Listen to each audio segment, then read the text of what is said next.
Hello friends, welcome to my YouTube channel Dharma's world. Friends, ఏపీడిఎస్సికి సంబంధించి కొత్త టీచర్లకు 3వ తారీఖు నుంచే శిక్షణ ఇవ్వడానికి ఏర్పాట్లు అయితే చేస్తున్నారు. అయితే శిక్షణ ఇంతకుముందు 10 రోజులకి మించి పెట్టారు, కానీ ఇప్పుడు అది వారానికే కుదించడం జరిగింది. ఆ తర్వాత మాత్రమే, ఈ సెక్షన్ తర్వాత మాత్రమే కౌన్సిలింగ్ జరుగుద్ది. ఇంకొక ముఖ్యం ఏంటంటే, ఎవరైతే శిక్షణకు హాజరవుతారో వాళ్ళకి మాత్రమే ప్లేస్మెంట్ ఆర్డర్లు ఇవ్వడం జరుగుతుంది. అంటే అస్సలైన ఒరిజినల్ అపాయింట్మెంట్ అనమాట. డిపార్ట్మెంట్ అపాయింట్మెంట్ అంటాం, అస్సలు అది ఒరిజినల్. మొన్న మీకు ఇచ్చింది ఒరిజినల్ కాదు నాన్న, మొన్న మీకు ఇచ్చింది అపాయింట్మెంట్ కింద కూడా మనం పరిగణించలేము. ఎందుకంటే అపాయింట్మెంట్ అని ఇచ్చినప్పటికీ డిపార్ట్మెంట్ అపాయింట్మెంట్ ఎప్పుడైతే ఇస్తారో అదే ఒరిజినల్. కాబట్టి కాదంటారా? అది కాకపోతే ఇక్కడ మీరు వినండి, అది అపాయింట్మెంట్ అని మీరు చెప్తున్నారు కదా, మరి దానికి ఎంత వాల్యూ ఉందని ఇక్కడ మీరు గమనించవచ్చు. ఒకసారి ఇది వారానికి కుదించారు, హాజరైన వాళ్ళకి మాత్రమే ప్లేస్మెంట్ ఆర్డర్లు ఇస్తామని చెప్పారు. మీకు ఇచ్చింది ఆర్డరో లేదా అపాయింట్మెంట్ అయితే ఇప్పుడు ఈ మాట ఎందుకంటారు? ఎవరైతే అటెండ్ అవుతారో వాళ్ళకి మాత్రమే ప్లేస్మెంట్ ఆర్డర్ ఇస్తాం అని కమిషనర్ గారు ఆదేశాలు ఇచ్చారు. ఇక ఏర్పాట్లలో సమగ్ర శిక్ష అధికారులు కూడా నిమగ్నమైపోయారు. ఇక్కడ మీరు గమనించండి ఒక విషయము, డిఎస్సి 2025 ద్వారా ఎంపికైన కొత్త టీచర్లకు ఈ నెల 3న శిక్షణ ఇవ్వడం జరుగుతుంది. నియామక పత్రాలు అందజేసే సమయంలోనే అక్టోబర్ 3 నుంచి 13వ తేదీ వరకు శిక్షణ ఉంటుందని విద్యాశాఖ కమిషనర్ షెడ్యూల్ ప్రకటించిన విషయం మనందరికీ తెలిసిందే. కౌన్సిల్ నిర్వహించి ప్లేస్మెంట్స్ ఇచ్చి 4 నుంచి 13 వరకు శిక్షణ ఉంటుందని మళ్ళీ చర్చ సాగింది. దీనిపై కమిషనర్ విజయరామరాజు తాజా క్లారిటీ ఇచ్చారు. మొన్నేమో ప్లేస్మెంట్ ఇచ్చేసిన తర్వాత, ప్లేస్మెంట్కి కేటాయించేసిన తర్వాత శిక్షణ అన్నారు.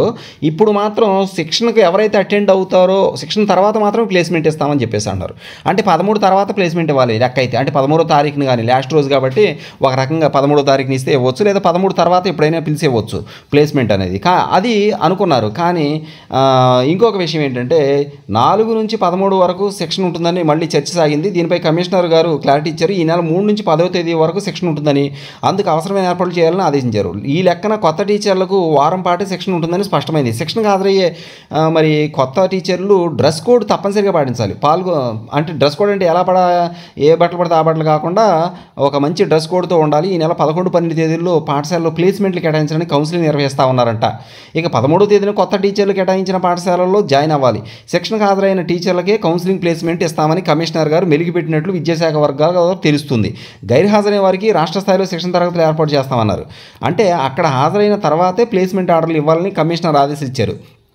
దీంతో కొత్త టీచర్లు ఉక్కిరిబిక్కిరి అవుతా ఉన్నారు.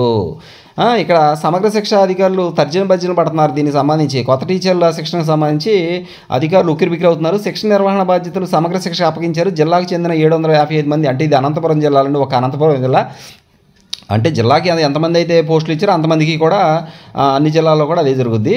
అలాగే కర్నూలు జిల్లాలో 800 మంది వరకు శిక్షణ ఉంటుంది. అందుకు రెసిడెన్షియల్ స్థాయిలో వసతులు ఉన్న కళాశాలలు, శిక్షణ కేంద్రాలు మరి వీటన్నిటి కూడా పరిశీలించి ఏర్పాటు చేసే పనిలో సమగ్ర శిక్ష అధికారులు ఉన్నట్టు తెలుస్తుంది.